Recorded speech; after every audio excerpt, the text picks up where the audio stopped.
Ободо адабий драмалык радио театр уктуруусу. Бүгүн сиздер жазуучу жана журналист Шаршембай Ажыбековдун чыгармасынын негизинде Ырларда өмүр уланат аттуу радио инсценировканы угасыздар.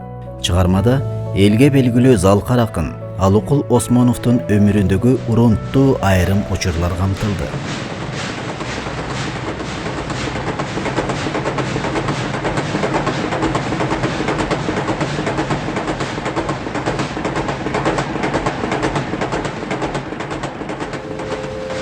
Акын Алыкул жубайы Зейнеп менен темир жол бекетинин жака белинде эки кабаттуу көп батирлүү үйдүн эки бөлмөсүндө жашашчу. Үйгө кирген кишиге китептердин көптүгү Алыкулдун өздүк китепканасынын абдан бай экендигин билгизип турчу. Экөө түтүн булатып, очор бачар болуп калган чак эле. Ошентсе да Кан майдандагы каардуу согуш баарын түйшүккө салгандыктан бир сырдуу Алыкулда ичинен сызып, түмөн ойлорго батып, кыжаалат болуп жүрдү. Анын замандаштарынын көпчүлүгү колдоруна курал алып, мекенди коргоого согушка аттанышкан. Акын кургак учук дартынын азабынан согушка баруудан бошотулган эле. Ошентсе да замандаштары Мукай, Жусуп, Жоомарттын артынан согушка кетем деп нечен жолу аскер комиссариятына бара берип, аларды да тажатып бүткөн. Ал түгүл кээде анын кулагы дүңгүрөп, октордун зуулдап учканы, бомба, миналардын жарылгандары угулганда мелтиреп, ойго батып, бир орунда кебелбей отура берчү.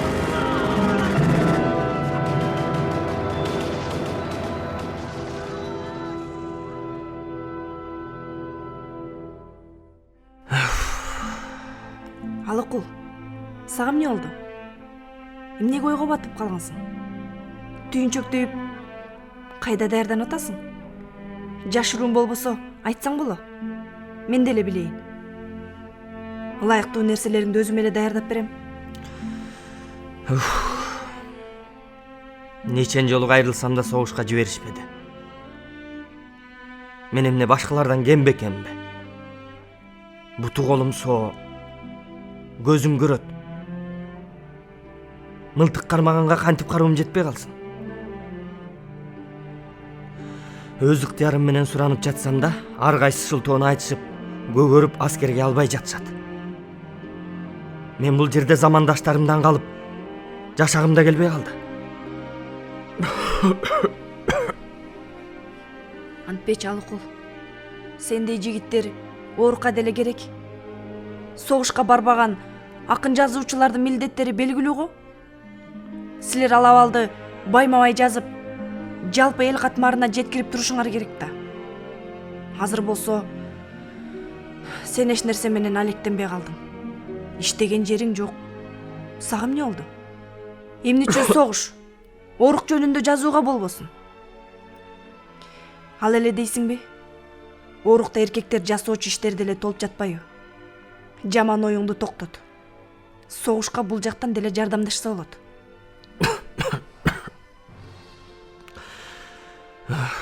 Согуш жүрүп жаткан майдандагы абалды угуп билип эле атам. Ал жөнүндө жазаарын жазам. Бирок негедир башкалардай жазганды каалабайм. Анда өз убагы келет. Биз биринчи кезекте мекенди душмандардан коргошубуз керек.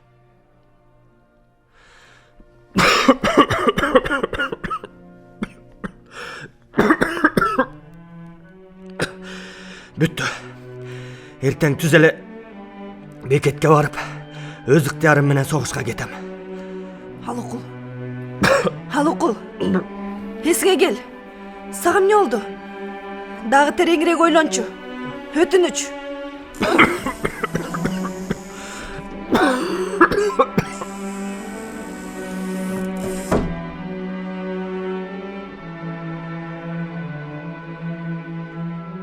Терең ойго чөмүлгөн акын түз эле поезд бекети тарапка багыт алды. Ал өзүнчө күңгүрөнүп, ойгу тойгу болгон ойлор менен алектенип баратып, анын алдын торой баскан Насирдин Байтемировду да байкаган жок. Ассаламу алейкум, Алке. Ассаламу алейкум. Насике? Кандайсың, Алыкул? Ден соолуктар жакшыбы? Чыгармачылык иштериң өдөлүп атабы? Насике, бул жакта менин иштеримин баардыгы эле жакшы. Аман эсен жатабыз. Насике, өзүңдүн согуштан аман эсен кайтып келишиң менен куттуктайм. Насирдин Байтемиров акындын алдында эмне деп жооп берерин биле албай бир азга буйдала түштү. Анан көп ойлонуп отурбастан каш кайган чындыкты айта салды. Алыкул, мен аскерге чакырылганы Казакстан түштүгүндөгү Табаксай деген жерде 2 жылдык аскер курсунда эле болдум. 6 ай жүргөндөн кийин Ташкентке гарнизондук комиссияга алып барып, ал жерден кайра бошотуп, Кыргызстанга 6 айга жөнөтүштү. Убактылуу азыр бул жердемин. Насике, мен жаш болуп туруп, элимди, жеримди коргоого согушка барбай калдым. Силердин араңарга кошула албай, оорукта кемпир чалдардын арасында аксак койдой болуп жүрөм.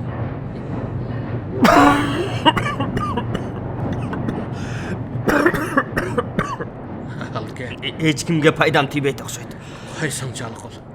Андан көрөкчө сен ден соолугуңдун да. Мен согушта майданда эмес, бул эле Казакстанда Табаксайда башыман көп азак тозокторду өткөрдүм. Кийгенге купайка жок. Олчойгон батинкени эптеп сүйрөдүп. Күн сайын жааган, шыбыргактаган жамгыр бети колду койгулап, бургулап турду. Же кар эмес, же суу эмес. Айтор декабрь айы болсо да жер тоңбостон тизеден баткак болуп турду. Дейинкиси 10 чакырымга чейин баткак менен жүрүп отурдук. Алыкул, эмнесин айтайын? Мылтыктын кундагы менен кээ бирлери таяк жеп, мурундарынан кан кеткен учурлар да болду. Бу 40-50-лөрдөгүлөрдүн өңгүрөп ыйлаганын көрсөң, жүрөгүң сыздайт болчу. Кой, поезд келип калды. Токмокко жетип алайын. Дагы сүйлөшөбүз, макулбу? Аман тур Алке. Аман бол, макулбу? Макул, Жакшы тур. Насике. Көп ойлонбо.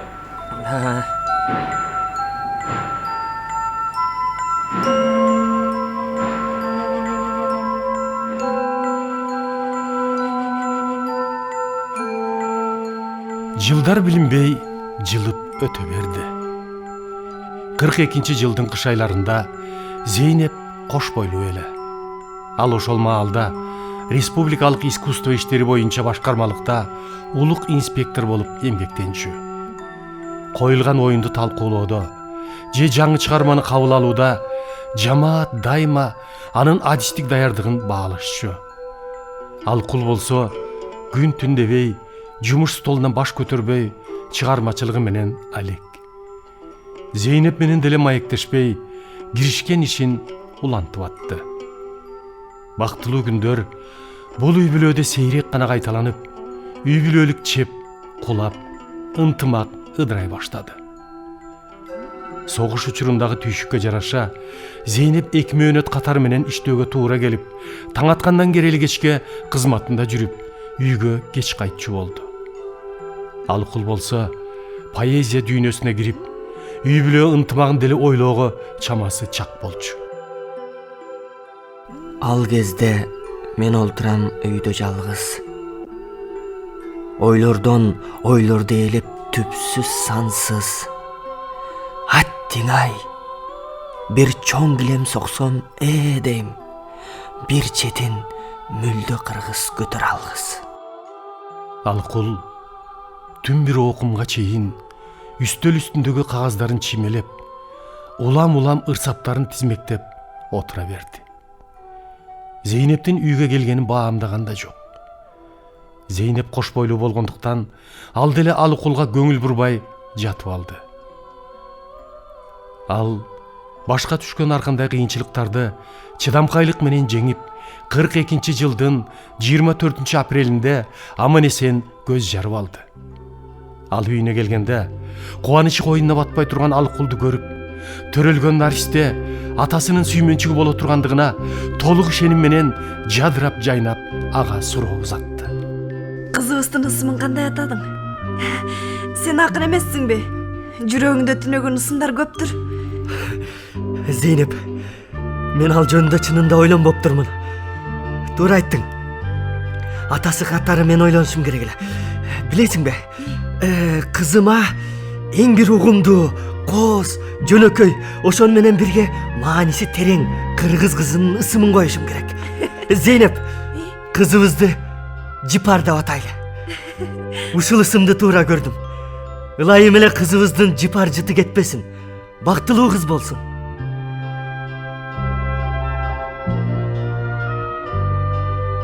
Көп өтпөй 9 майда Алыкулдун жашоосун кара булут каптады. Ымыркай кара чечекей перзенти Жипарды күтүүсүз ажал сууруп кетти. Наристе 15 күн гана өмүр сүрүп, жарык тааныган кезинде чарчап калды. Дөөлөт кушу бул жолу да кайрылбай зымырап учуп кетти. Алыкул караңгыда жарыкчылык менен коштошкон кызынын денесин кош колдоп көтөрүп, темир жол тараптагы жакын жердеги ак кайың түбүнө жашырды. Ботодой боздоду. Оор кайгы сезимин муздатып, үй бүлөдөгү мамиле бузула баштады.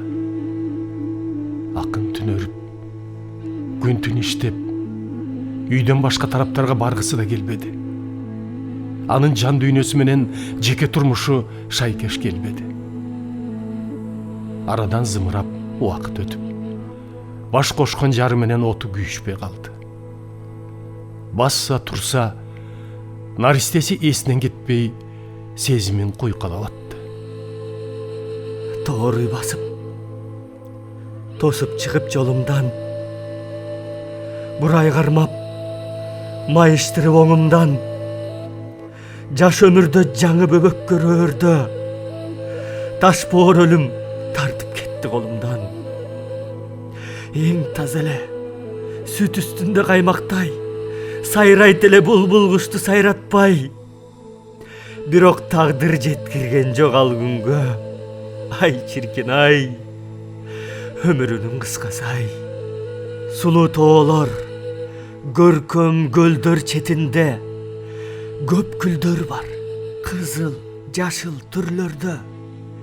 Жер аңкыган ошончо жыт ичинен атасы үчүн Жипардай жыт жок эле. Өлдү бөбөк, жүргөн каны токтогон, бир жылт этип өчкөн чырак окшогон, учсуз жердин бир учкуну кеткен жок, бети жок ай, жер уялбайт ошондон. Кетти бөбөк, жана гана бир болгон, жарыктанып жаңы гана ойгонгон, түпсүз көрдүн карыш бурчу кеткен жок. Ары жок ай, көр уялбайт ошондон.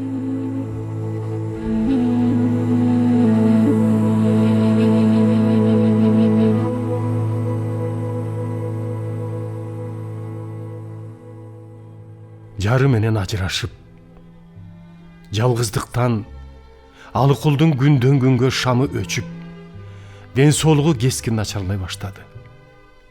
Күрсүлдөп жөтөлү баштагыдан күчөдү. Ошондон улам ысык көл оюнан орун алды.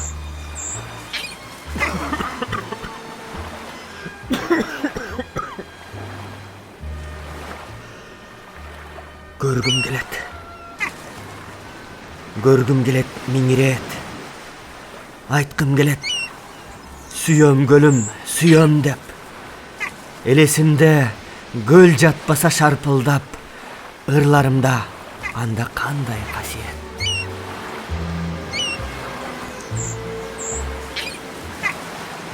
Ысык көл, сен ырыскым, сен жыргалым, ырыма өзүң болдуң дем кылганым.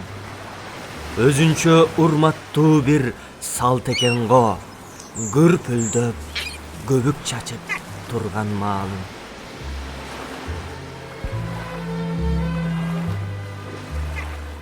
ысык көл, кээде тынч да, кээде толкун. Толкуса толкунуна тең ортокмун. Турмушта канча жолдош күтсөм дагы, бир сырдуу мындай жолдош күткөн жокмун.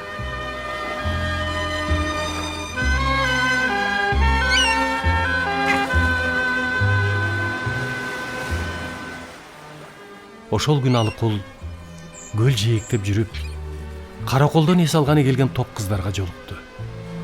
Алардын арасынан Калича ырга жакын, поэзияга жан оту менен берилгендердин бири эле. Кыздар, бүгүн көлдүн жакын жеринен силердей болгон ак куулардын үйүрүн көрдүм. Алардын сулуулугун айтып да, сүрөттөп да бериш кыйын. Агай, сиз акынсыз го? Эмне үчүн сүрөттөй албайсыз? Ооба, акынмын. Бирок топ кыздардын сулуулугу ак куулардын сулуулугунан айырмаланбасын азыр көргөнүмөн айтып жатам да. Дейинки силер кыздар кыял кеч келесиңер. Менимче таң менен кошо ойгонуп, ажайып кооздукка, сулуулукка суктансаңар керек. Карагылачы, кандай ажайып керемет. Көл ак көбүктөнүп, толкундары бир укмуш бүйрөлөнөт.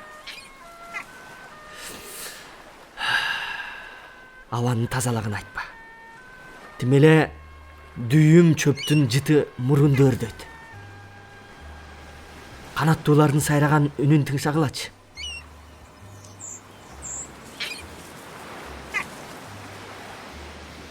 Сиз негедир ыр жандууларга жакын өңдөнөсүз.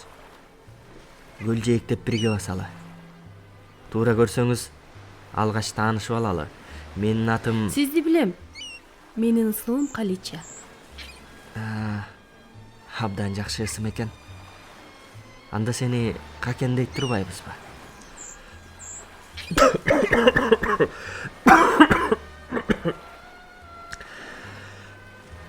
Оорумду ыр менен жеңип жатам. Эгер каршы болбосоңуз, жөн баспай жаңыр саптарыман ок берейин.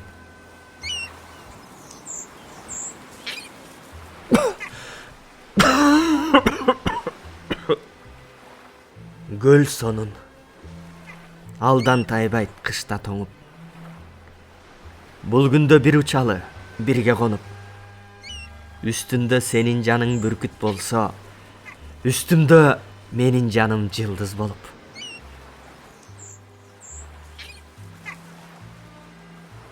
Эмнеге токтолуп калдыңыз? Сиздин ырларыңыз бир укмуш. Андан ары улантсаңыз? Какен, буюрса бул ырымды толук жазып бүткөндө окуп берем. Андан көрө өзүң жөнүндө айтсаң, окуйсуңбу же иштейсиңби? Мен Каракол шаарында газетада корректор болуп иштейм. Өтө оор жана жооптуу кызматта турбайсыңбы? Бир тамгадан эле ката кетсе, иштин бүткөнү дей бер. Менин оюмча корректор өтө сак, сезгич, көрө билгич жана газетага баш оту менен берилген адам болуш керек. Ишиңе ийгилик. Мындан ары тааныш болуп жүрөлү. Мен жазган эмгектеримдин зарылчылыгы болуп калса, карап берерсиң? Агай, мен сиздин эмгектериңизди корректор катары карасам, өзүмдү дүйнөдөгү эң бактылуу адам катары сезем. Акын менен Каличанын көл жээктеп басканы көбөйдү. Далай жолугушуп, ал түгүл көл үстүндө кайыкка түшүп, турмуш, жашоо, өмүр, адам жөнүндө маектешип, көп ирет көл кечин тосушту. Агай, сиз ырларыңыз менен сөзсүз келечекте жаштар сүйгөн, поэзиянын чокусунда жанып турган, түбөлүктүү өчпөс жылдыз болосуз. Ошондо мени тааныбай каласызбы?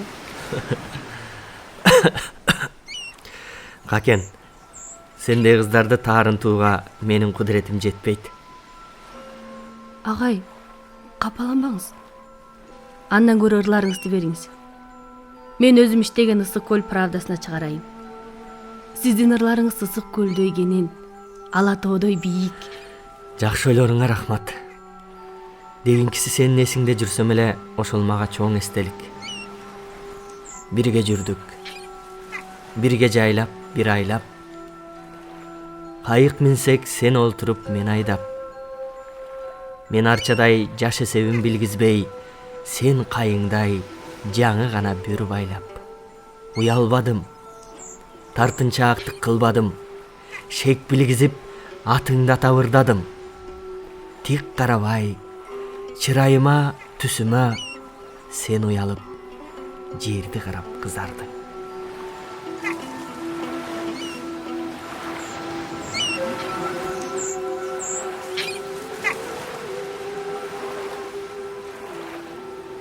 Ошол күндөрдө Алыкул Койсарда жүргөн чагында долуланып, көп ыр жазып, көп окуду. Курорттун эңсиреген узун тамында жалгыз жашады. Акыл токтотуп, өзү жашап өткөн өмүрүн териштирди, тыянактады.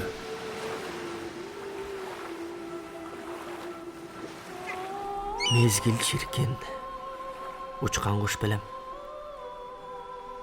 Көз ачып жумгуча 30 жаш кирип келген экен. Бир туулуп, миң аламат көрбөсөм, өмүрдүн анда кайсы пайдасы?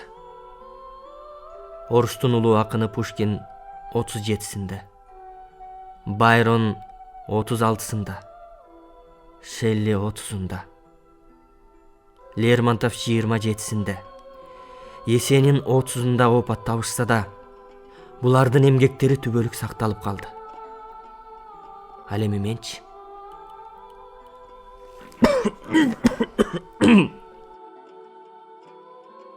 Ырас өмүр, кандай кыска, кандай аз. Тагдыр ошол өлчөмүнөн көп кылбас. Бирок чиркин аздыгына кататпаш. Кечээ гана тыйгырда жок эле, кайдан чыкты? Боз ат минген 30 жаш. Токто чөмүр, токтой тур. Көзүң чуңкур, өңүң кансыз, сары сур. Тиле албассың, жоголо бер, кете бер. Сенден күчтүү, сенден өжөр болучур. 15 жолу улам кайра туулуп, 15 жолу жашарбасам, карап тур. Акын оорунун айынан Койсарда көп жүрдү. Катуу иштеди. Жалындуу ырсаптарын жаратууга жетишти. Акындын башынан өткөн кайгылуу күндөр артта калып жаткансыды. Бирок акындын жүрөгүнүн түбүндө уюган жыпар кызына болгон күйүтүү эч кетпеди. Акын жалгыз отурганда кызын эстеп, Наристенин жытын сагынды. Сүйүп жүрүп, кийин ажырашып кеткен жары Зейнеп басса турса, такыр анын оюнан кетпеди. Акын Зейнептин шайыр мүнөзүн, анын ай чырайлуу жүзүндөгү керемет назиктикти сагынды. Бирге болгон күндөрүн бүт көз алдынан чугуртту. Кош жанеркем, кош дейсиң деп таарынба. Мени күтпө, мени эстебе, сагынба. Жаш кездердей ынак сүйүү жок экен 30 жаштын улам аркы жагында. Сен бир кептер, боз шумкарын түнөткөн, унутулган, учаар замат түнөктөн. Сүйүү деген сүйүү эмес эринден, сүйүү деген от чачышуу жүрөктөн. Сен бир бакча, мөмөлөрүң келишкен, мен жүргүнчү ооз тийген жемиштен. Сүйүү деген сүйүү эмес бетиңден, сүйүү деген сүзүп өтүү деңизден. Акындын тагдырындагы жана чыгармачылыгындагы жемиштүү жыл, бүткүл Совет жергесинде орногон тынчтык жылы жеңиш майрамына туш келди. Улуу жеңиш Алыкулдун эр күйүүсүн ого бетер күчөтүп, чыгармачылыгынын андан ары оргушуна түрткү болду. Көптөгөн жалындуу ырларынан тышкары Майдын түнү, ким болду экен, өлүп тирилгендер, мырза уул, махабат поэмалары жазылды. Шекспирдин Отеллосын которду. Улуу согуш апаатын философиялык маанайда чагылдырган Жеңишбек поэмасы жаралды. Турмуш, өмүр, жашоо жөнүндөгү ырсаптарында өзүнүн калемдештеринен өзгөчөлөндү. Ал турмушта жакшы, жаманга башы бышып, жөнөкөйдөн татаалга жетүүгө умтулду. Анын колундагы байлыгы, калеми, китеби, поэзия, махабаты. Акын өлгөндөн кийинкисине кам көргөн жок. Сулуу көлдү, ата журтун сүйгөндүгүн жашырбады.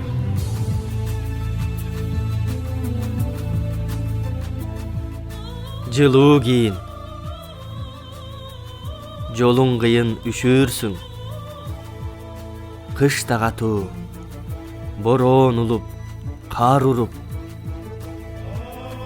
Суугуңду өз мойнума алайын. Жол карайын. Токтой турчу, ата журт.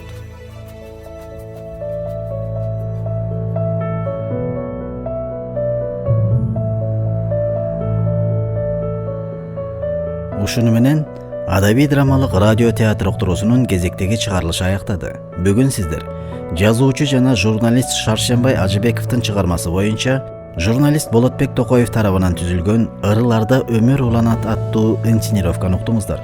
Чыгарманы көркөмдөп музыкалаштырган режиссер Улан Солтубек уулу.